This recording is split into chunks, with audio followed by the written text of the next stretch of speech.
Hello, my name is Christine Perret, and welcome to the area webinar on April 16th, 2020. Today's webinar is going to be very interesting and feature a new speaker who's going to be telling us about research that's happening in the PTC Reality Lab. This webinar is part of the research committee's activities. It is a public webinar, of course, but we want to emphasize shall we say, emerging technologies. So after I introduce you a little bit to what the area is all about, I'll give the podium over to Valentin, our guest, Valentin Heun, today. And then in the last 10 minutes or so, we will welcome questions from you. Today's webinar is being recorded, so you are in listen-only mode. So if you would like to ask a question, please put those into the question section, the utility in your GoToWebinar console. So the control panel has a button there for questions. And then when the presentation and demonstrations are over, we will be happy to take your questions at that time. So there's, I want to just introduce briefly the area.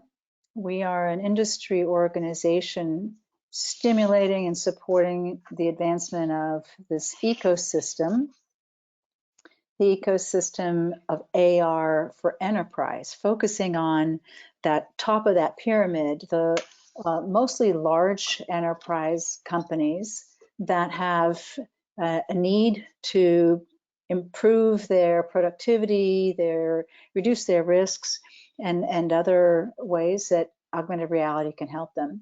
In addition, we have members who are providers of technologies. They are developing products and services for the enterprises to use and integrate in their technologies. And finally, the non-commercial entities includes universities and other kinds of research groups that are pushing the boundaries and helping to develop new technologies for use by enterprises and companies. The way we're organized is we like to say we have 4 pillars that we focus on. One of those is to provide new and leading content. So we create content in many different kinds of formats and aggregate that on our website and provide that through social media channels and other resources. We help the members as well as the larger community create new insights and adopt augmented reality more easily. We like to say that we're reducing the skills gap, those people who need to know about augmented reality and all of the tools involved so that they can perform their jobs better and integrating augmented reality. And finally, we have committees that reduce the obstacles to adoption. There are now, I think, 4 very active committees and focusing on different parts of the equation. The research committee is one of those. We've been sponsoring and coordinating research now for over 3 years, maybe 4 years. And very happy to have to welcome Valentin today so that he can tell us what's been happening at PTC. Valentin, I've just made you presenter. Can you check that you... Thank you and welcome. Oh, yeah, thank you for having me. Yeah, I can. I thought I have this slide in the beginning. It's a beautiful perspective of our lab, and I like to look at it because currently I'm sitting here in a basement office from my home, and before I had this beautiful view here in Seaport, and probably a lot of you who are listening share a similar experience with me right now. So I'm leading a research lab at PTC. It's called the Reality Lab. It is that space that you currently see here on the picture. And we called it Reality Lab because we really wanted to emphasize that we need to research the intersection of many different technologies. Most of these technologies that we are interested in somehow have the word reality attached. There's a virtual reality, there's the physical reality, there's augmented reality, mixed reality, and so on and so on. Now we have XR, which is probably all these realities together. Anyway, reality is what we need to research. Therefore, it is a reality lab. And it also relates to the research project that originally I came with from the MIT Media Lab to start this lab here at PTC. You might know this tool. It's called the Reality Editor. And basically, the foundation of that research was to build a tool that allows you to control and understand the connected world that we're living in. And it did that through the means of augmented reality. So I want to tell you today a little bit what happened with this tool, what kind of research we're performing in this lab, what kind of conclusion we're seeing, what kind of technological developments we're seeing on the horizon of augmented reality. And I hope what you get out of this webinar is that you look at the technologies that you have around you from a slightly different perspective, hopefully a more elevated perspective. So yeah, this is my lab. It's a physical space in Seaport, but I think the lab is also the research that I'm gonna show you. I mean, more than the physical space. So I leave it with one slide to introduce the lab space actually, but now I'm gonna show you what we're doing. I want to see if I can leave you with 4 takeaways of this webinar. The first one is spatial context is the killer app for augmented reality. The second is AR is now in actual architecture scale. The third is web AR needs to be a real web of AR. That's actually something I had a conversation with Christine, I think yesterday or so, that I think that's something that I want to put in here and talk a little bit about it. And an open source spatial toolbox. And that's, I'm going to talk in the end about it. So first, spatial context is the killer app for AR. I think we all know this phrase that what is the killer application for augmented reality? And we look at all of these individual applications that we're building, and we ask, are we quite there yet? Is that our killer application? Is that really what it is all about? And I really believe that the killer application for augmented reality is not any individual applications that we can build. It is, and we will never find it if we look at AR as a single user, single experience application. I think the killer application for AR has something to do with the way that we humans actually walk through the world and perceive the world and have these superpowers of connecting information in with our brain. And also with the way how we place this information in the world. So an example. For example, here you see Ben is walking through a grocery store, and he can tell an application that, for example, he has a gluten allergy or something, and he can put that into this app, and now instantly an augmented reality tool can put that information into a spatial context and provide him a seamless, intuitive browsing experience where he just walks through the store. On the left side, you see a traditional 2D interface that basically has spatial information removed. It doesn't give you that information in space where the information actually belongs. So it makes it much more difficult to browse up, down with your thumb in that 2D interface, in that list, in a desktop-oriented list, to actually find the information relevant for him. Like, putting information in spatial context is really a strong feature here. Another thing, for example, you can find with this example here with the robot.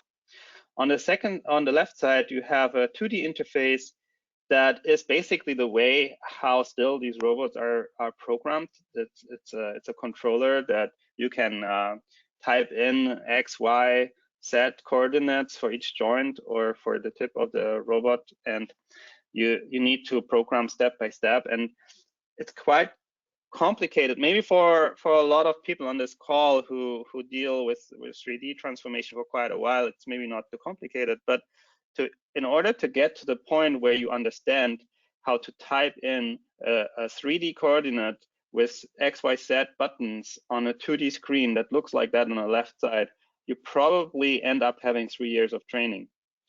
And on the right side, we put that interface into its spatial context where it actually belongs. And it suddenly becomes an intuitive interface that allows you to just easily to, let me see how I get back here, there.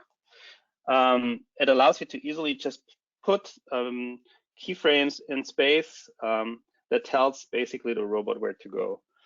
And you already see here, there's some interface in there, and I'm gonna explain it a little bit later. This interface is basically a further development of the reality editor, where you can actually program in space. But I'm gonna explain that later. But again, you see here spatial context added to information that was basically you have a spatial problem. You have a 2D interface that has a spatial component removed. But if you put that information back into spatial context on the right side of the screen, you create a very intuitive interface. The same goes for example, the key discipline here of that everyone runs into whenever you had put together IKEA furniture, for example, manuals. You have 2D manuals that try to give you an idea how you put things together in a spatial way, and it's very cumbersome. You have to make that juggle in your mind to transfer 2D information into 3D space and how these things belong together. Again, you put that information into a spatial context with augmented reality, and you actually create very intuitive means to put things together, to assemble things. And the next one is also a good example. You probably don't hear the voiceover, so I can just talk about it. So this is a demo of the application that we actually sell at PTC for Warrior Chalk. And I think there's right now, I think we provide it as free access while the Corona crisis, so that people actually can connect through it. You know, we all are in the situations where we try to explain over the phone somebody else how something works over there, and both of you have an idea how the space looks like, but all you have is an audio channel, and then you spend 90% of your call, probably 90%, explaining the other person on the other side how in space the information that is relevant is related to the task that you try to explain. So that is basically what Floria Chalk is solving. It gives you a means to basically use augmented reality to place visual pointers in space to support a conversation together. And so you can use spatial context as part of your conversation. So I tried to find some research why it is the case that spatial context is such a key component, and I would say the killer application of augmented reality. And I could find this this kind of compendium of research. I like this quote from the conclusion, where it says that basically spatial knowledge allows users to focus cognitive resources on tasks rather than the interface. And the way that our brain works is that we have areas that focus that are responsible for object recognition, and we have parts in our brain that allow us spatial learning. Like when you walk through a space one time and then you close your eyes, you're probably able to remember the way that you walked, the way that things looked around you. There is a special spot in our brain that connects really to us walking through space. And if you're able to put information into space, we have a much better way to connect to it. The thing is, when you look at augmented reality, the way that we look at it so far, that we have a single object that you engage with, and many of these demos that I just showed you might go in that direction. So you have a single experience, a single object that you look at. It is hard to understand why this spatial learning component is the key in here. There is maybe some fascination in there. You wonder why it looks so cool and so on. And I would say that this is already a part. It already starts to connect with that piece. But really, I think where this really shines and crystallizes out of it is basically what we have ahead of us right now. So we are on an intersection in augmented reality where we move on from focusing on objects and actually into bigger scales, and I would say even architectural scale. And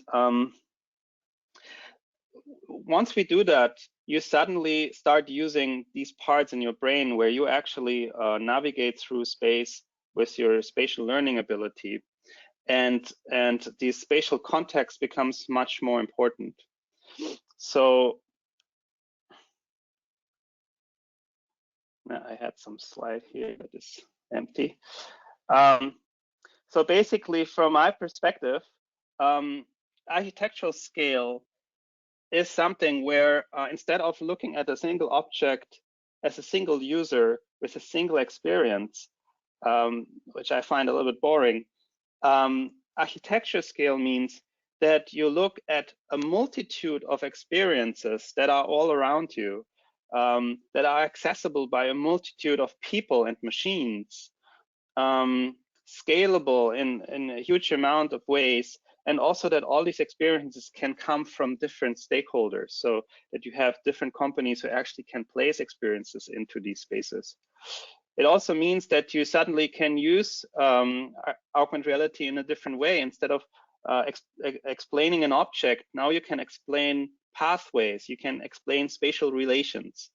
And I think that is really the core that we look at when we say spatial. Spatial is the new feature of augmented reality, but really what it means is that we also need to understand what does it mean spatial, and what does it mean when we suddenly don't look at augmented reality from a product design perspective maybe anymore, but now we look at it from an architecture perspective and how you guide people around in these things. And so you might be aware of technology that's happening out there right now, and I want to show you some of this. So here, for example, you see a scan of an entire office building block, entirely scanned with probably a Matterport scan, and we are able to browse through these scans and actually use that for tracking. So PTC has a new feature that we call area targets, and it actually allows you to use spaces as a tracking target. And so once you have a space as a tracking target, you can do demos like this. For example, this is a little virtual drone, and it gives you options for where in space you could walk through. And you can select, for example, bring me to the kitchen, and then it actually shows you a navigation system that brings you into the kitchen. And that really goes deep into the ability of us to learn spatially. and that touches really that killer application of spatial context is really the key. So we have to figure out how do we elevate that key component. So you know, probably for your engine, you know, we have all of these image targets and object targets and model targets, and every like really a key industry leader in augmented reality. And so area target is that new feature that really allows you to reliably track spaces and relocate yourself in spaces. And from my perspective, this is really a transformational moment in augmented reality, because this is something that transforms the way that we work with augmented reality, the way that we look at it, the way that we can build application. And it really triggers that killer component of augmented reality, the ability to put information in spatial context. And bigger that spatial context is, like in spaces, less easy it is to redrive that information with a desktop computer, and more augmented reality is really the means to go to connect us with information.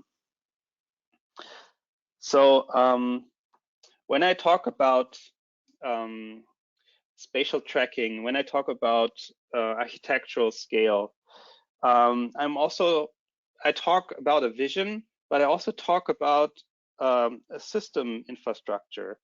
In my mind, these two things always go hand in hand. I have ideas for new technology, and then I look about the feasibility and how you can implement it, and what kind of resources that would require, and how you can basically jump back and forth between implementation and vision, and how the one and the other can inspire each other. So I really want to talk a little bit about Web AR, Web XR, and how this all feeds in here. So I see that there's a lot of work going on in bringing AR and VR into the web. And what I see is that it's mainly look at AR from this old perspective, where you have an object in front of you and you want to provide an experience for this object. So we look at augmented reality as a web page that we could open up, and then that web page provides you with an augmented reality experience for an object in front of you, and that is what we think is augmented reality. But I believe that we have to look a little bit further than that. We actually have to look not as augmented reality web pages. We really have to look at a web of augmented reality experiences. We have to find a way that I can browse the real world around me, the same way that I can browse web pages through hyperlinks. So what is that means? What is the possibility that gives me? What is the ability that gives me that experience to really browse information in the world around me? And I must say, we're all looking at the exact right spot. Everyone here has a focus on the industry and industrial applications.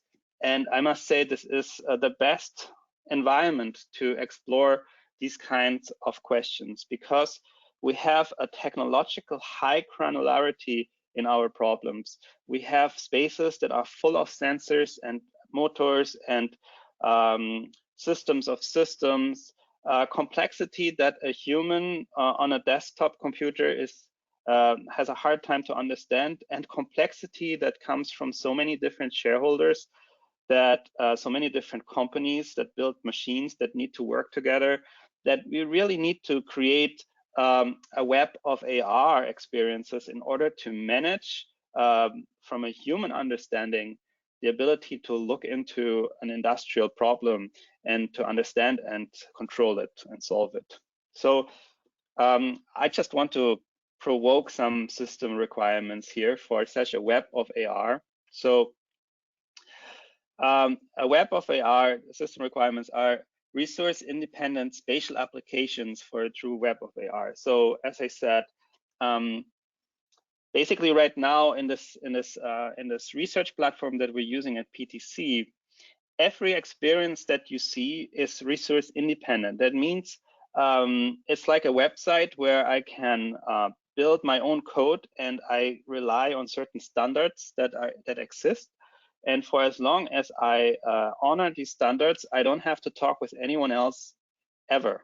I don't have to find a common ground of how to share basically 3D context, or how data models fit together, and so on. It allows me to build an experience that nobody else before had planned, and it allows me to do that with my own resources, and for example my own servers and so on. And so I think it's very important that we create something where resource independent spatial applications can exist, and not just exist but coexist. They need to be able to be projected into the same visual space.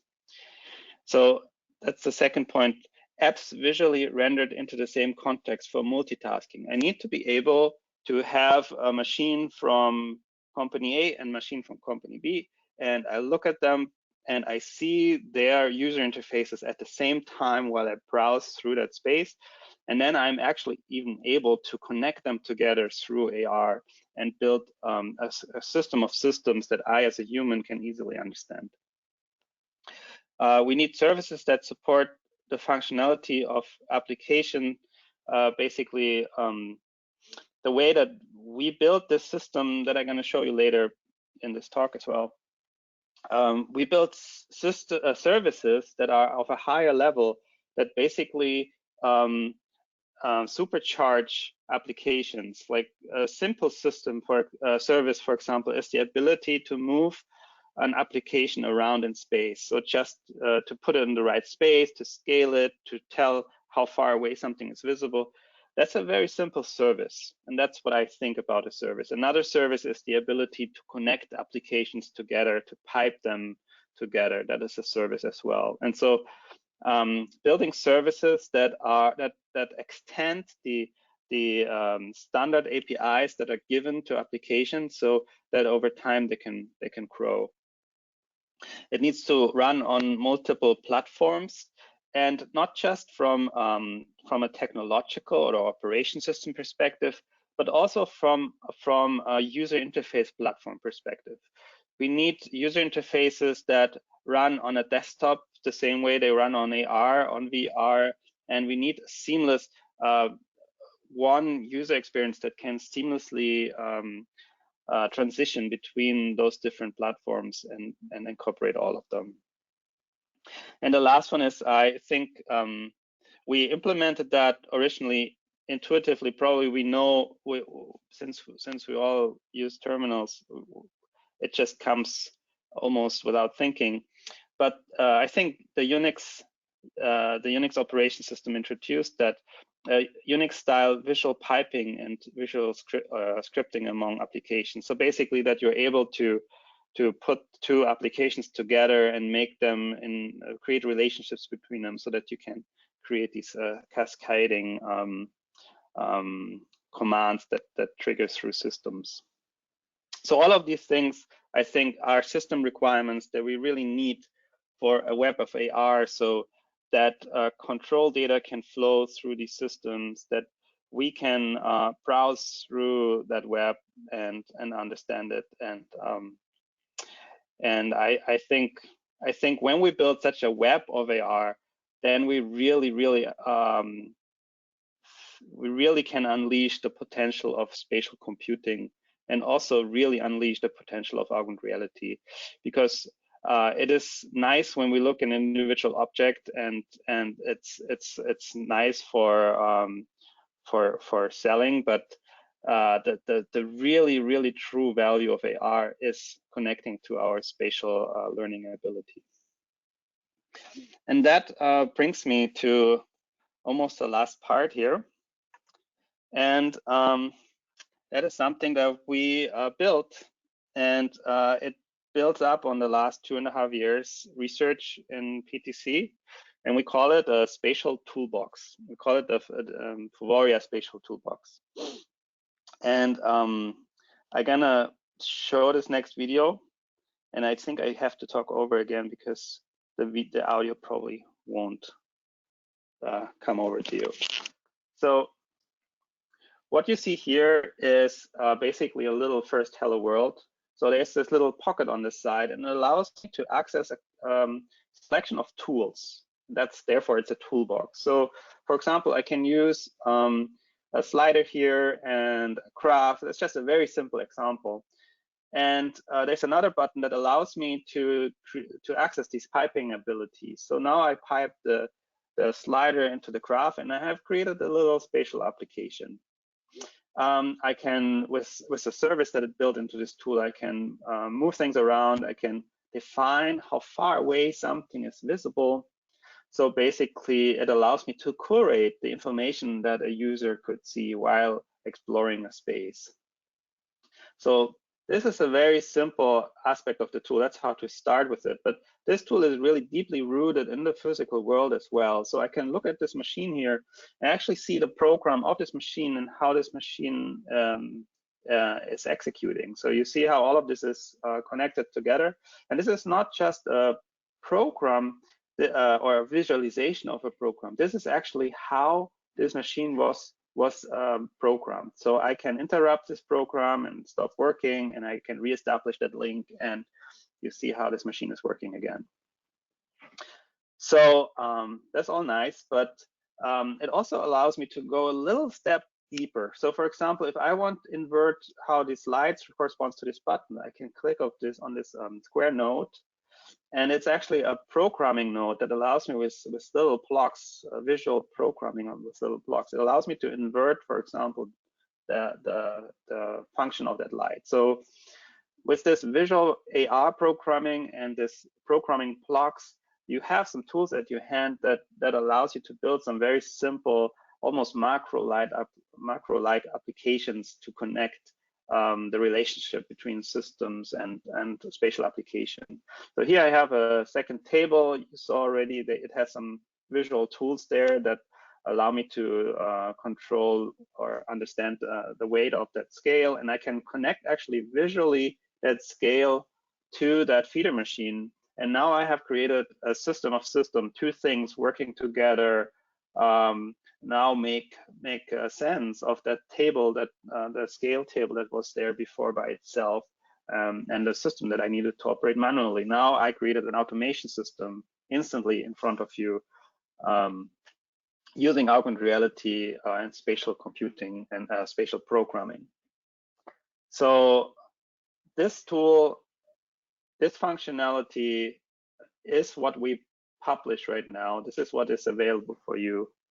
And there's another feature that we're going to bring out a little bit later. So all of these elements I actually built in HTML. This whole tool is web, and as such, I can basically on a computer, I have a web page here that's just in a web browser. You can open it on any desktop, any tablet, or so on.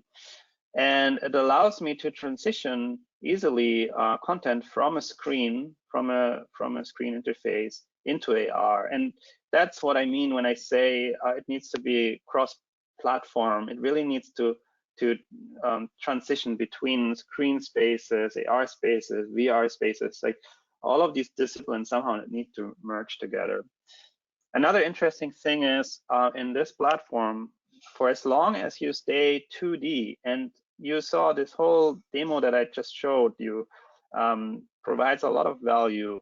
But every element in there actually were 2D elements that I can program by using ordinary HTML. So in this system, for as long as you build flat UI elements, you can use straight HTML. You never have to touch any 3D content or need to understand 3D content. You can just build normal web pages or even use web content that you already had before. And of course, the system also allows for more advanced 3D content if you want. But we wanted to put the barrier really low so that everyone is able to create content and explore this tool.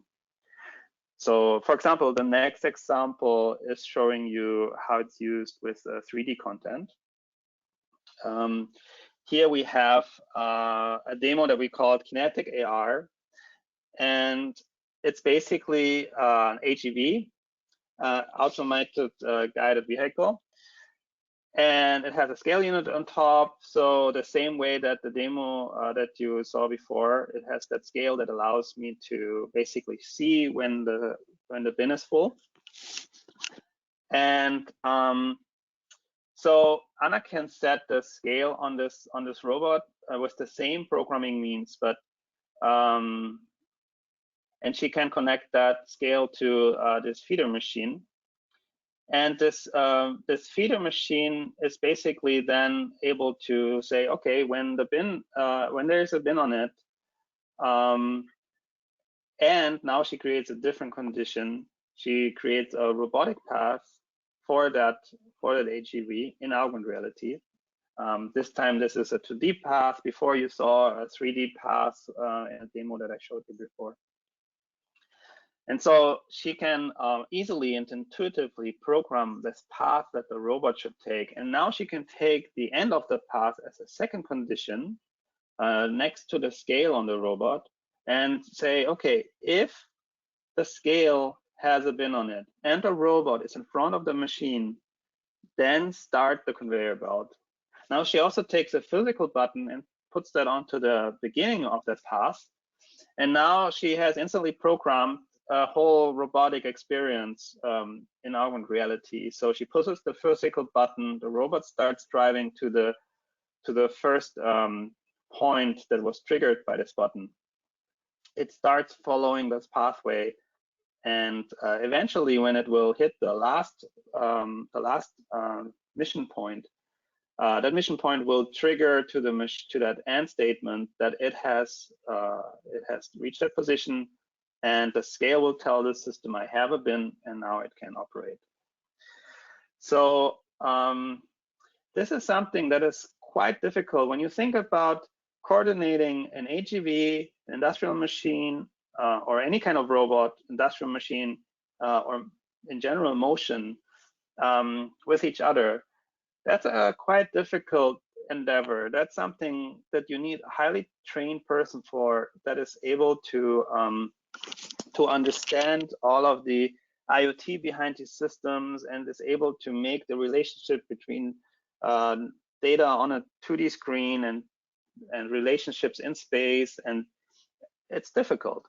And so this tool, originally in the Media Lab, we designed it so that kids could actually program experiences with this tool. And we scaled it up now into an industrial use. And if you have a tool that a 6-year-old person or 7-year-old person can use, and you give that into the hands of your workers, I think they will be able to perform work that you were not thinking that they could do before. And you might be able to put unskilled labor on things that before you needed 3 years of training. This is an assumption that I make right now. It's a hypothesis, but it's something that I would like to explore, and I would, if somebody in the audience here would like to explore that as well, get in touch with me.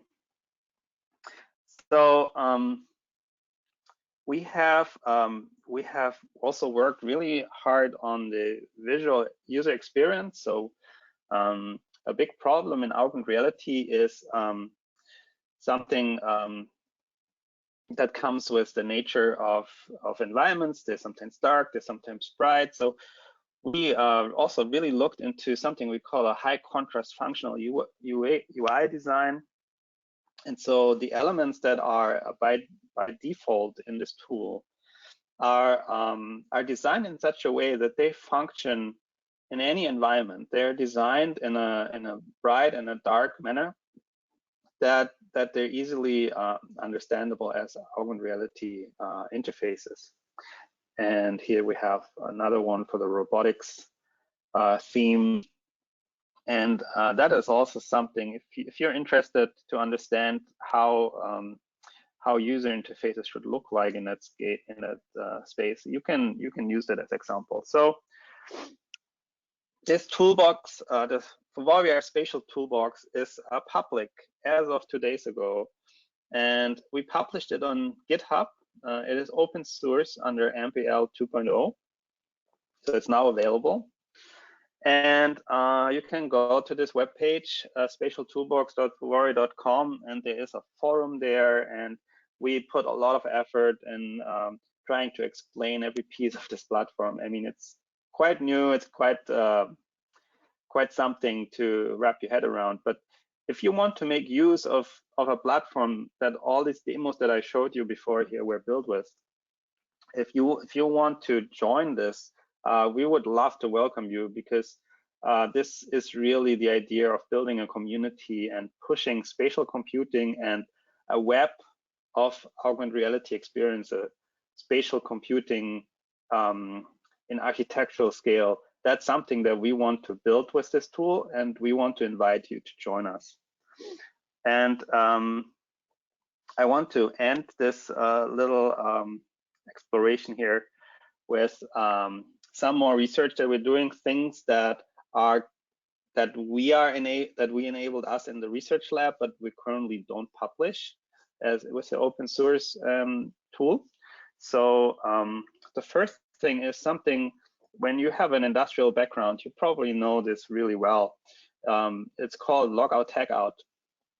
And traditionally, you probably are familiar with a little instruction sheet, like on the left side again, a 2D interface that tries to explain you where the energizing points are on your machines.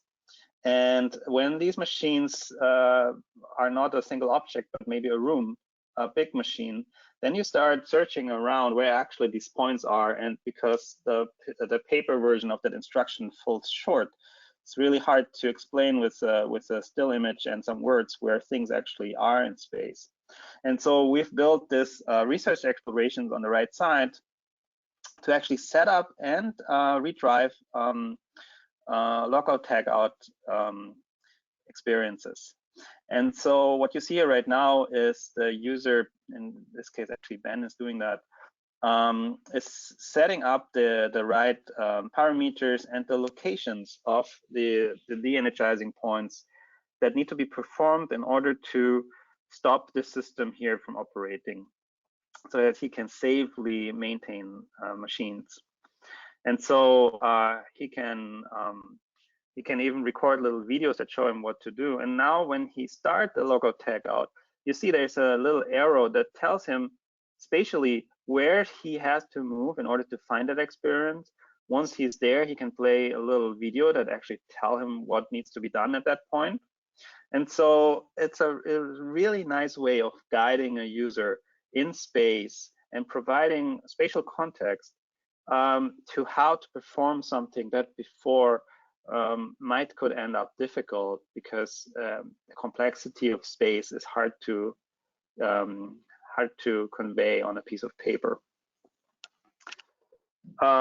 Another exploration that we do is we want to look into how we can understand spaces better, the people that walk through them, the things that are in there, and also break down another barrier of separation of reality. So before you saw that demo where I could take something out of a screen and drop it in AR. So basically we take down a barrier between a desktop computer and AR. And I think another barrier is between VR and AR. And so here you see our reality lab.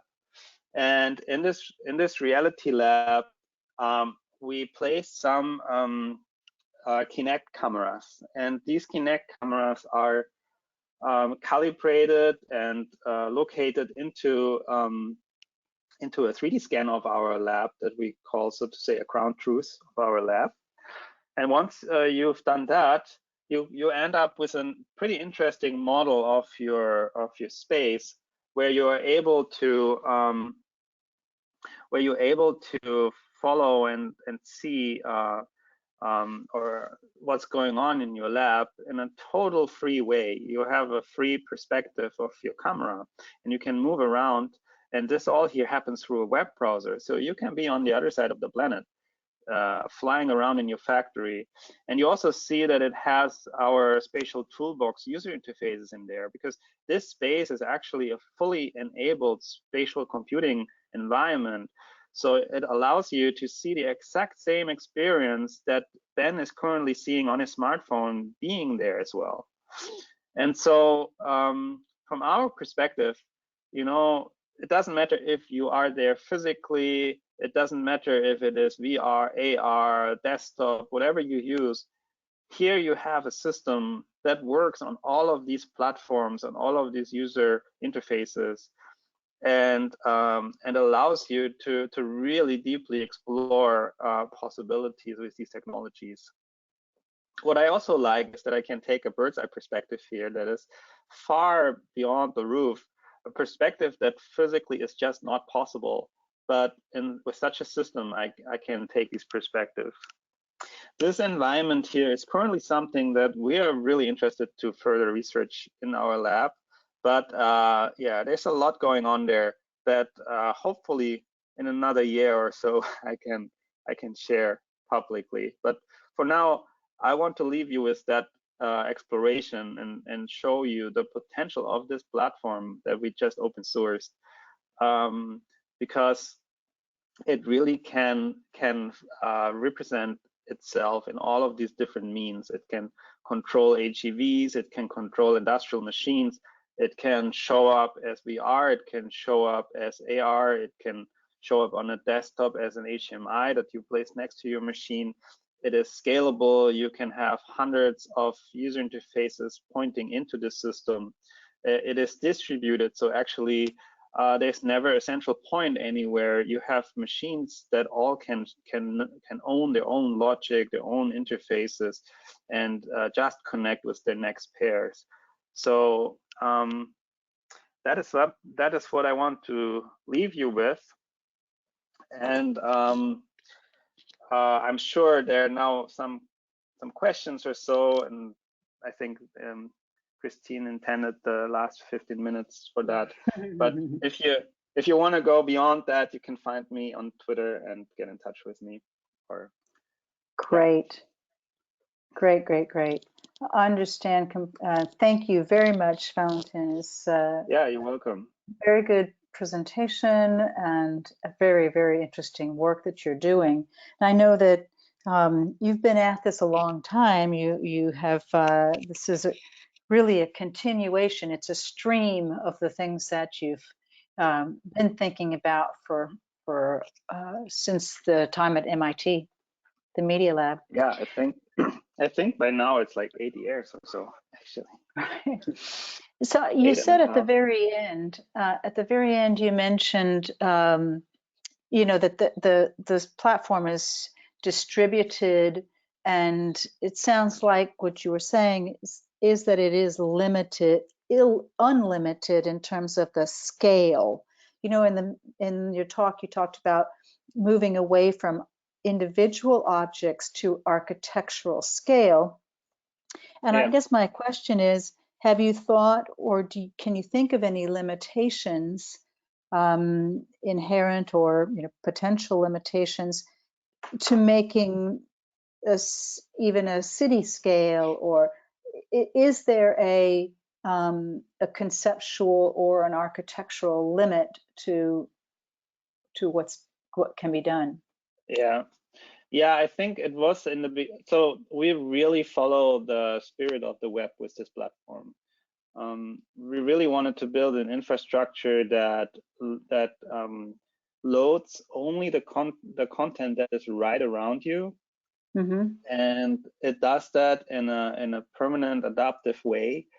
So, for example, everything here is based on web pages. We use, for example, we actually use iframes to load content into the system, so you can have different content coexist at the same time because they're sandboxed away from each other.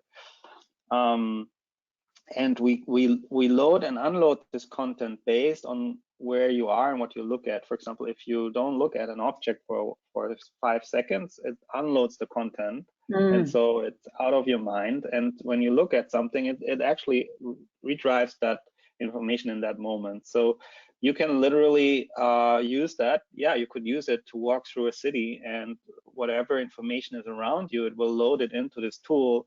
And as you progress through the city, it will start forgetting the things that are not in your field of view anymore.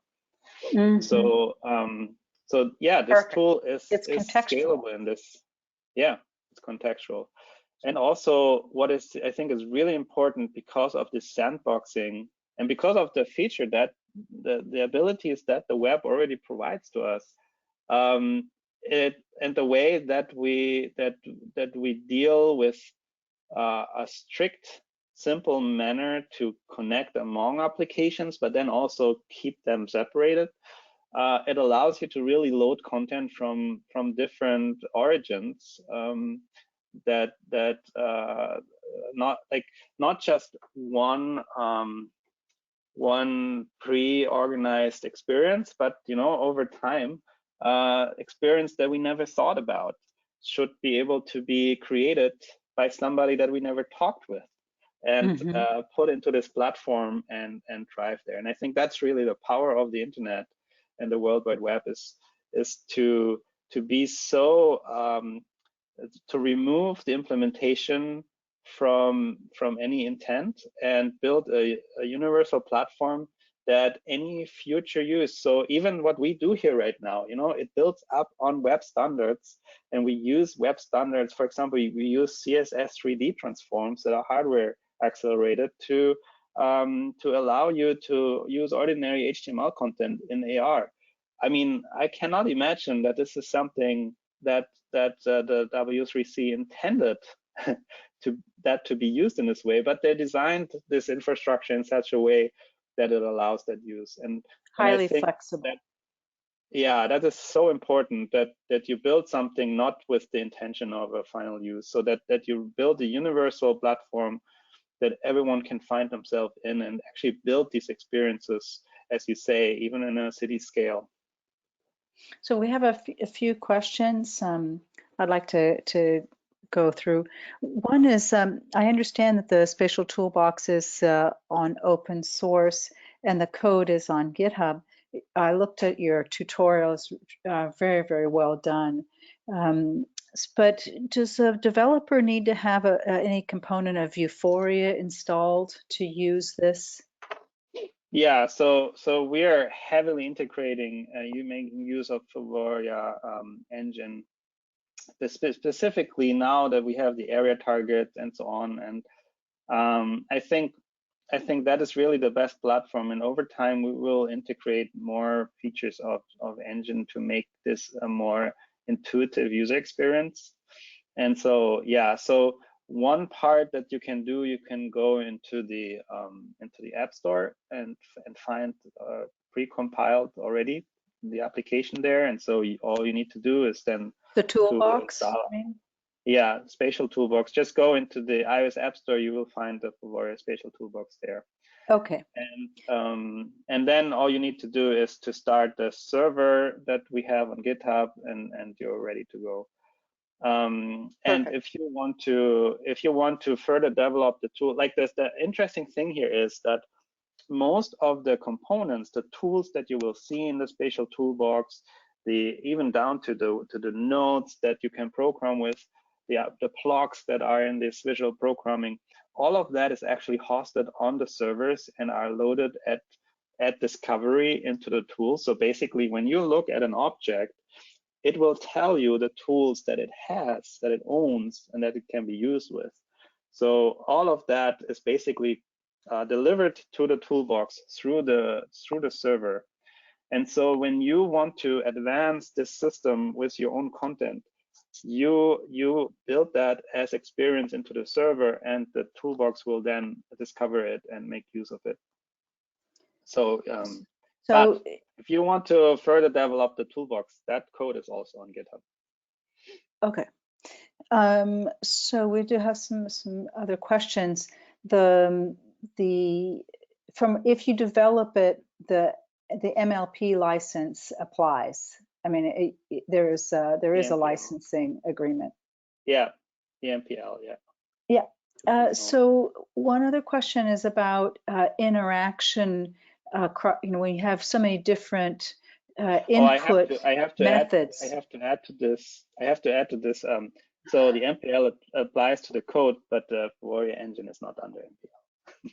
Right, and the Vuforia engine is a commercial license. Yeah, there's a commercial license.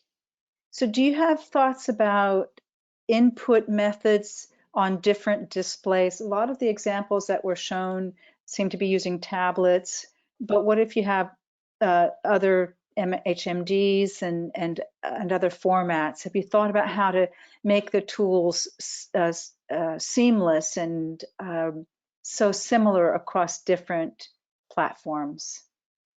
Yeah, I mean, you saw in this experience that I showed with that little drawing up how I can easily transition between a 2D desktop screen, an HMI, and then it's visible for everyone who can look at the screen, and AR space. And all the tools that are currently as core components in this toolbox are able to transition between the 2D screen and the AR space. And actually, all tools that you will build with HTML that are flat tools will be enabled with that.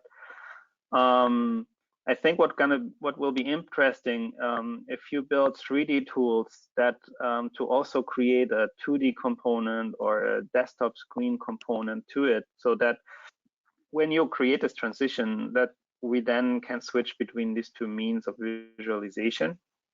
I think that's going to be interesting. Another interesting piece. Oh, and also all of these tools work in that virtual perspective that we showed you as well. One interesting piece that I try to lobby the industry a little bit here and there is it is difficult right now to use CSS 3D transforms with stereoscopic displays. But we chose this path because we wanted to really enable everyone with very low entry barriers to build tools for this toolbox. And we also saw that in the real world, when you look at